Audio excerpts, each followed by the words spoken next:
মানে খুব জোরে বাতাস আসতেছে আর বাতাসের সাথে শিল পড়তে দেখেন কি করে ঝড় হচ্ছে দেখেন এই দেখেন মানে এখানে ঝড় হচ্ছে এখানে আল্লাহ সবাইকে মদদ করুক মানে কিছু দেখা যাচ্ছে না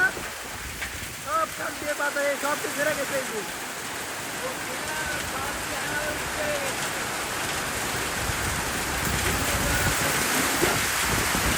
মানে কে কোথায় যাবে কেউ কিছু বুঝতেছে না সব কান্দে শিল আর সব বৃষ্টি ঝড় সব কিছু একসাথে মানে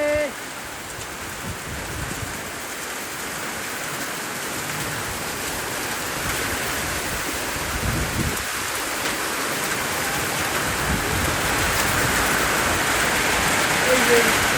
এই যে ঝড় হচ্ছে দেখেন ঝড় হচ্ছে এই যে ঝড় বইতেছে